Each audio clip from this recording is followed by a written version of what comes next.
নিজ হাতে উপার্জিত কামাই এটা পৃথিবীর শ্রেষ্ঠ কামাই, আলহামদুলিল্লাহ। পরিশ্রমের মাধ্যমে যে উপার্জন, এটাকে ইসলাম আমাদেরকে উৎসাহিত করে। শুধু নামাজ, রোজা, জিকির এগুলো নিয়ে ইসলাম আমাদেরকে পড়ে থাকতে বলেনি। কোরআনিক অর্ডার হচ্ছে আপনার নামাজ শেষ, আপনি বেরিয়ে পড়বেন, কাজে বেরিয়ে যাবেন। ফাইদা কুদিয়াতিস সালাতু ফান্তাশিরু ফিল আরদি ওয়াবতাগু মিন ফাদলিল্লাহ। বিধানটা কার বলুন? আওয়াজ করে বলুন, বিধানটা কার? এটা কোরআনিক ভার্ডিক্ট, কোরআনের বিধান। নামাজ শেষ, ভুল হয়ে বসে জিকির করতে বলা নেই আল্লাহ। আল্লাহ বলেছে ফান্তাশিরু ফিল আরদ ওয়াবতাগু মিন ফাদলিল্লাহ, জমিনে ছড়িয়ে পড়ো, আল্লাহর রিজিক তালাশ করো। নামাজ শেষ, বেরিয়ে যাবে। কৃষক চলে যাবে মাঠে, শ্রমজীবী চলে যাবে ফ্যাক্টরিতে, শিক্ষকরা চলে যাবে তাদের শিক্ষা প্রতিষ্ঠানে, কর্পোরেট ওয়ার্ল্ডের লোকেরা চলে যাবে তাদের প্রতিষ্ঠানে।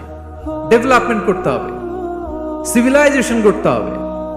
নামাজের পরে গোল হয়ে বসে থাকা চলবে না। কি ব্যালেন্স দেখেছেন ইসলাম? আজান হয়েছে তো